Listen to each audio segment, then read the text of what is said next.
विद्यार्थी मित्रांनो, रतन टाटा या उद्योगपतींचा अभ्यास आपण करीत आहोत. गेल्या तासाला आपण त्यांची कौटुंबिक पार्श्वभूमी अभ्यासली. JRD टाटा यांनी त्यांना टाटा उद्योग समूहाचे अध्यक्ष म्हणून नेमले.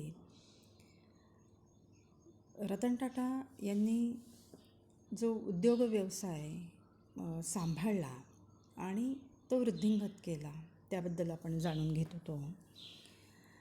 टाटा यांच्याकडे JRD टाटा यांनी नेल्को व सेंट्रल इंडिया टेक्स्टाईल्स या 2 आजारी कंपन्यांचे काम सोपविले आणि त्या काळामध्ये जी कापड उद्योगामध्ये मंदीची लाट आलेली होती आणि खरं तर या ज्या कंपन्या होत्या ह्या दिवाळखोरीमध्ये निघण्याच्या मार्गावर होत्या आणि ही जी नेल्को कंपनी होती ती रेडिओ आणि TV उत्पादन करणारी कंपनी होती आणि स्पर्धात्मक युगामध्ये या कंपनीची विक्री त्यांनी 3 कोटीवरून 200 कोटींवर पोहोचविली. तर येथेच टाटांचे जो दृष्टिकोन आहे, टाटांची जी काम करण्याची पद्धत आहे, त्यांची जी कणखर वृत्ती आहे तर ती येथे सिद्ध होते. अध्यक्षपदाची सूत्रे स्वीकारल्यानंतर टाटा एकदम प्रकाशझोतामध्ये आले आणि टाटा इंडस्ट्रीज ही फारशी नावाजलेली कंपनी नव्हती, परंतु तिची उलाढाल 60 लाखावरून एकदम यांनी रतन टाटांनी वाढवली. कारण त्याच्यामध्ये त्यांनी दळणवळण, तेल उत्खनन, सेवा, संगणक, ऊर्जा, माहिती तंत्रज्ञान, बायोटेक्नॉलॉजी वगैरे वगैरे हे सगळे जे तंत्रज्ञान होती ती वापरून आणि ह्या सगळ्या आधुनिक असं स्वरूप त्या कंपन्यांना देऊन त्यांनी भारत केवळ विक्रेत्यांची बाजारपेठ राहणार नाही असे नियोजन त्यांनी केले. आणि मग हे भविष्याचं नियोजन करून आणि त्यांच्याकडे खरं तर निधीची कमतरता होती हे भविष्याचं नियोजन करताना आणि हे सगळं करताना, परंतु त्यांनी कल्पकपणे ते सगळं भांडवल त्यांनी उभारलं आणि टाटा इंडस्ट्रीजच्या छताखाली म्हणजे एकाच कंपनीच्या त्या छताखाली 5 कंपन्या त्यांनी उभारल्या. तर इथे रतन टाटा यांची कल्पकता दिसून येते आणि त्यांनी 60 लाखांवरून 600 कोटीपर्यंत हा व्यवसाय नेलेला आपल्याला दिसून येतो. पर्यायाने टाटा उद्योग समूहाच्या लौकिकामध्ये भर पडलेली आपल्याला दिसून येते आणि कोणत्याही योजनेचं ते अतिशय सूक्ष्म असं नियोजन करत असत.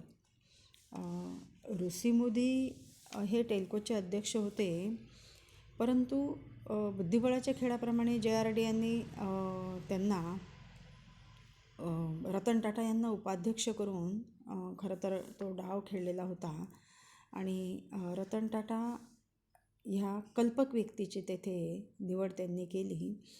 रतन टाटा यांच्याकडे जी कल्पकता होती तर त्यांनी आपल्या या उद्योग समूहाची 8 विभागामध्ये विभागणी केली.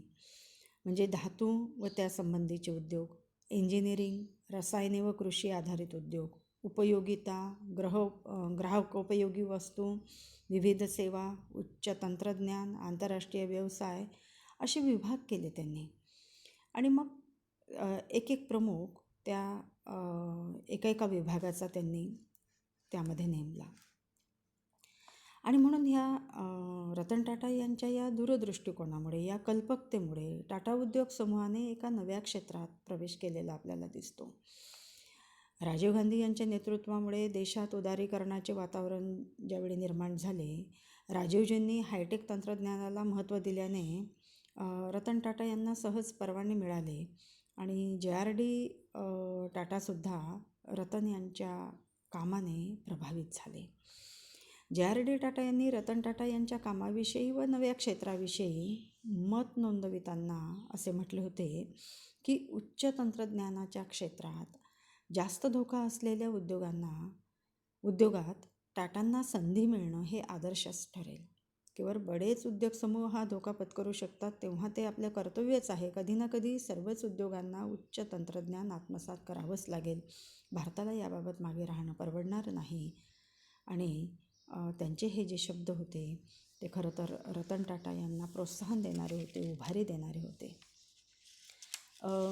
रतन टाटा यांना जो संघर्ष करावा लागला तो आपण बघणारच आहोत की टेल्कोमध्ये जो संप झाला, ऐतिहासिक असा संप तो आहे. तर त्या संपाची पार्श्वभूमी आणि त्या संपाचा एकूणच सगळा जो इतिहास आहे तर तो मी आपणाला सांगणारच आहे. परंतु रतन टाटा यांची जी कर्तबगारी होती, त्यांनी विविध क्षेत्रामध्ये आपला जो ठसा उमटविला आणि एक भारतीय समाजाबद्दल, भारतीय सर्वसामान्य नागरिकाबद्दल त्यांना असलेली जी आस्था आहे ती वेळोवेळी आपल्याला बघायला मिळते. 21व्या शतकामध्ये आधुनिक तंत्रज्ञान जे विकसित झाले, तर त्यापूर्वीच 1980पासूनच रतन टाटा यांनी तंत्रज्ञानावर भर दिलेला आपल्याला दिसतो. आणि 90च्या दशकामध्ये हायटेक तंत्रज्ञानाने आपले अनेक उद्योग समूह किंवा आपला हा उद्योग समूह त्यांनी जोडला. अनेक नवनवीन उद्योग उत्पादने ग्राहकाच्या सेवेमध्ये आणली आणि बदलत्या जगाप्रमाणे त्यांनी आपल्या बुद्धीच्या कौशल्याने ह्या हायटेक तंत्रज्ञानामध्ये उडी घेतलेली दिसते. ते आपल्या या समूहामध्ये त्यांनी समाविष्ट केलेले दिसतात. टाटा उद्योग समूहाच्या प्रमुख उद्योगांसोबत इतर लहान उद्योग व व्यवसाय यामध्ये त्यांनी क्रांतिकारी बदल घडवून आणले आणि टाटा उद्योग समूहाच्या अधिपत्याखाली आज 250च्या वर उद्योग आहेत. रतन टाटा यांनी आपल्या उद्योग व्यवसाय वाढीचा विचार करताना देशातील सामान्य नागरिकाला चांगल्या सेवा कशा पुरवता येतील यावर कटाक्षाने लक्ष ठेवलेलं आपल्याला दिसून येतं.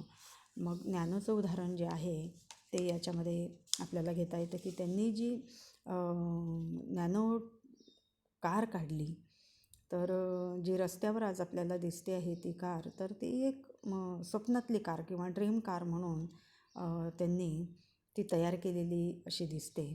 आणि मग त्यासाठी त्यांना करावा लागलेला संघर्ष वगैरे जो भाग आहे तो आपण संघर्षामध्ये घेणार आहोत. तो जो प्रकल्प आहे नॅनो प्रकल्प, तर एकंदरीने मोटार वाहन जे क्षेत्र आहे त्या क्षेत्रामध्ये नॅनो हा जो प्रकल्प होता त्यांचा, तर तो खरं तर त्यांना खूप वेदना देऊन गेलेला प्रकल्प आहे. आपण ते पण विस्ताराने पुढच्या तासाला बघणार आहोत.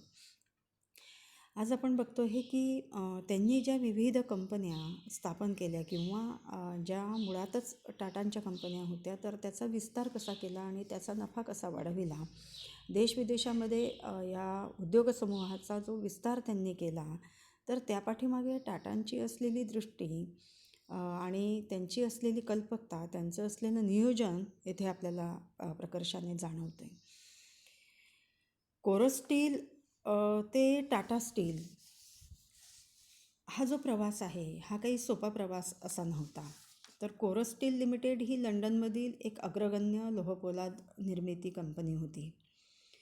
टाटा स्टील कंपनीने 2007ला ती ताब्यात घेतली आणि मग तिच्या सर्व कायदेशीर बाबीची पूर्तता करून खरेदी व्यवहार त्यांनी केला आणि मग 2010ला कोरस स्टील लिमिटेडचे नाव बदलून त्यांनी टाटा स्टील युरोप लिमिटेड असे नामांतर केले.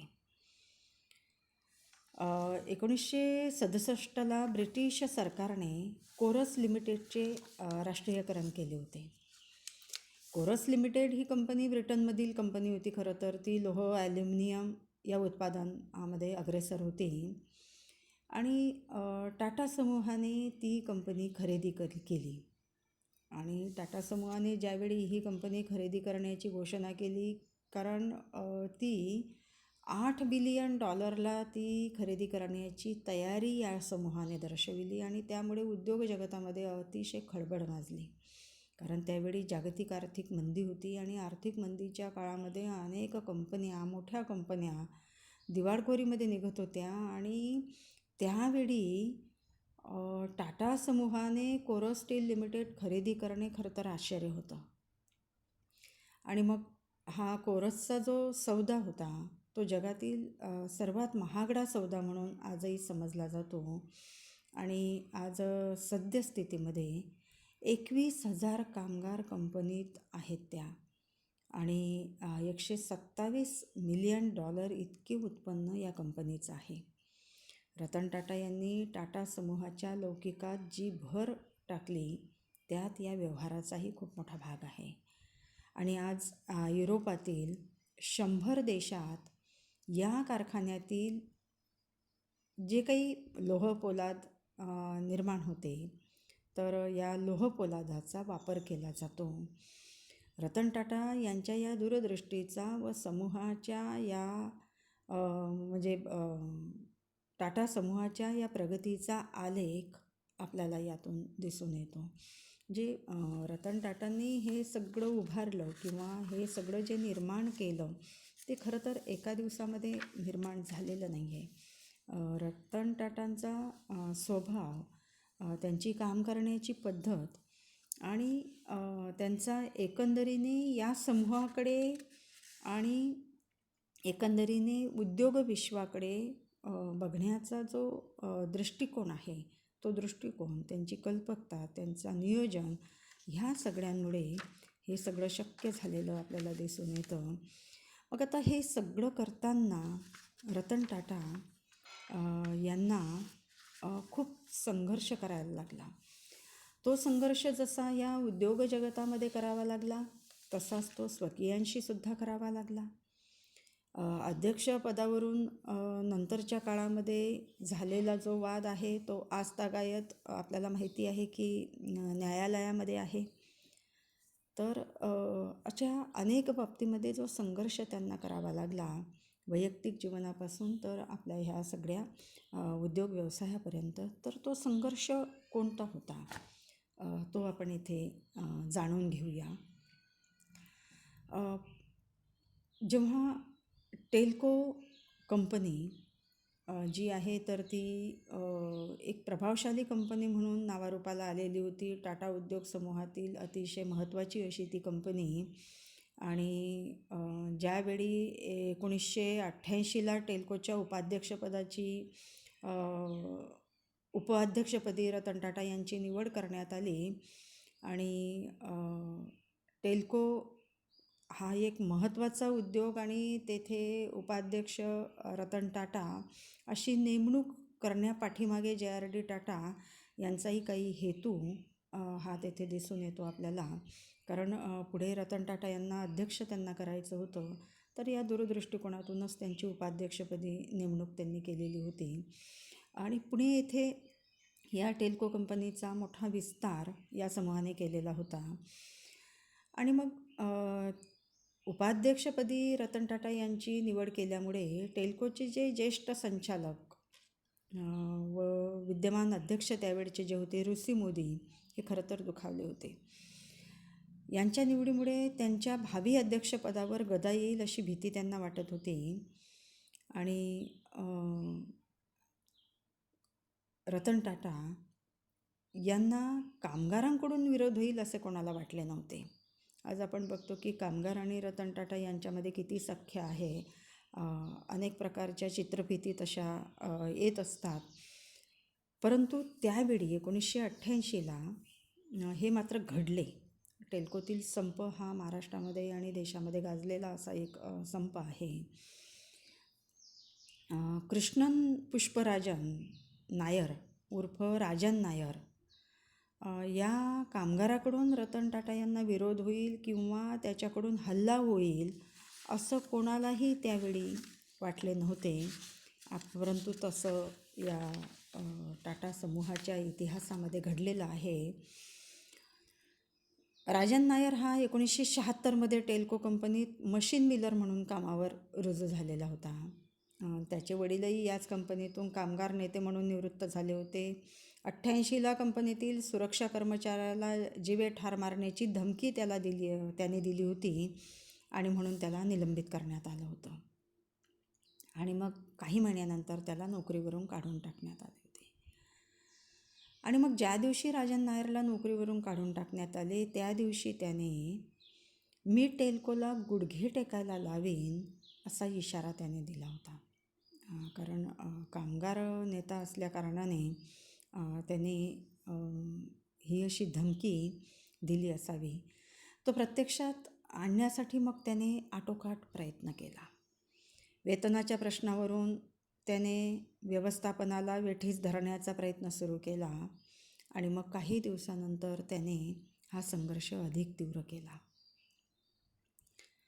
मला कामगारांचा नेता म्हणून मान्यता दिल्यास मी वाटाघाटीस तयार होईल अशी अट त्याने व्यवस्थापनापुढे ठेवली.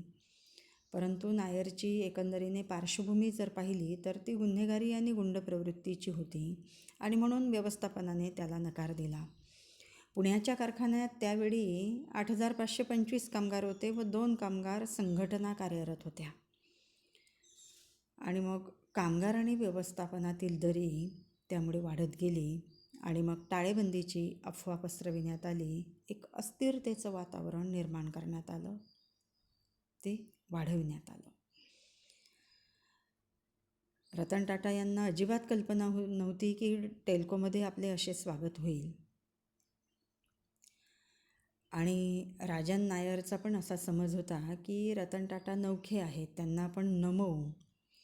परंतु वरवर सौम्य आणि मृदू वाटणारे रतन टाटा अनेक वर्षाच्या अनुभवानंतर खंबीर व कणखर बनलेले होते आणि राजनचा हा समज त्यांनी चुकीचा ठरविला. आणि मग ही जी स्थिती होती, कामगार आणि व्यवस्थापनातली ही दरी आणि हे जे अस्थिरतेचं वातावरण होतं ते 1989पर्यंत अतिशय टोकाला पोहोचलं. शॉप फ्लोअरवरच्या कामगारांनी यंत्र बंद ठेवून टाटांचे स्वागत केले आणि मग त्याच दिवशी नायरला पोलिसांनी अटक करून प्रतिबंधक उपाय म्हणून कोठडीत ठेवली. आणि मग ही बातमी समजल्यावर दुसऱ्या पाळीच्या कामगारांनी पिंपरीला कारखान्याकडे जाणाऱ्या बसेसचे अपहरण करून त्या जिल्हा न्यायालयाकडे नेल्या. कामगारांनी न्यायालयाला घेराव घातला व नायरच्या सुटकेची मागणी केली. नायरच्या अटकेबाबत कामगारांमध्ये संभ्रम निर्माण करण्यात आला आणि रतन टाटा यांच्या सांगण्यावरूनच नायरला अटक झाली असा समज कामगारांचा करून देण्यात आला किंवा तो झाला त्यांचा. आणि मग हा टेल्कोतील जो संप होता तो दिवसेंदिवस वाढत गेला किंवा ही स्थिती बिघडत गेली. कामगार व व्यवस्थापनातील वाद मिटविण्यासाठी त्यावेळचे आपल्या महाराष्ट्र राज्याचे तत्कालीन मुख्यमंत्री शरदजी पवार यांनी 2-3 वेळेस मध्यस्थी केली, पण ते सफल झाले नाही. नायर यांच्या सहकाऱ्यांनी प्रतिस्पर्धी संघटनेच्या 22 जणांवर 15 मार्च रोजी हल्ला केला आणि मग नायरच्या या कृत्यामुळे रतन टाटा यांनी त्याचा बंदोबस्त करण्याचा निर्धार केला. दबाव सहन करण्याची सर्व सीमा नायर व त्याच्या सहकाऱ्यांनी ओलांडली होती आणि मग त्यावेळी रतन टाटा यांनी सर्व सूत्रे आपल्या हाती घेतली. कंपनीच्या व्यवस्थापनाने टेल्कोची भूमिका प्रथम प्रसारमाध्यमातून प्रसिद्ध केली. त्यामुळे टाटा यांच्या बाजूने जनमत तयार झाले. व्यवस्थापनाने प्रत्येक कामगाराशी चर्चा करून कंपनीची भूमिका समजावून सांगितली आणि त्यामुळे कामगारांचे मत हळूहळू बदलत गेले.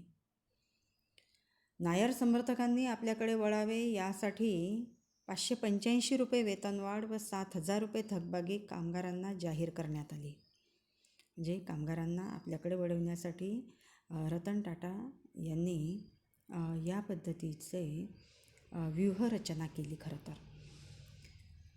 आणि मग काही जणांनी हा करार मान्य केला. व्यवस्थापनाच्या या घडामोडींमुळे नायर खरं तर चिंतेत पडले. नायर समर्थकांनी पुण्याच्या शनिवारवाड्यासमोर बेमुदत उपोषणाचा इशारा दिला आणि ठरल्यानुसार 3,000 कामगार शनिवारवाड्यासमोर उपोषणात बसले. 3 दिवसानंतर काही कामगार बेशुद्ध पडले आणि नंतर रतन टाटा, राजन नायर व मुख्यमंत्री शरदराव पवार यांच्यात वर्षा बंगल्यावर वाटाघाटी करण्याचे ठरले. परंतु नायर आपल्या भूमिकेवर अडून बसला आणि मग नंतर महाराष्ट्र शासन आणि रतन टाटा आणि राजन नायर यांच्या भूमिका आणि मग काय घडामोडी झाल्या ह्या पुढच्या तासाला आपण जाणून घेऊया. येथे थांबूया. धन्यवाद.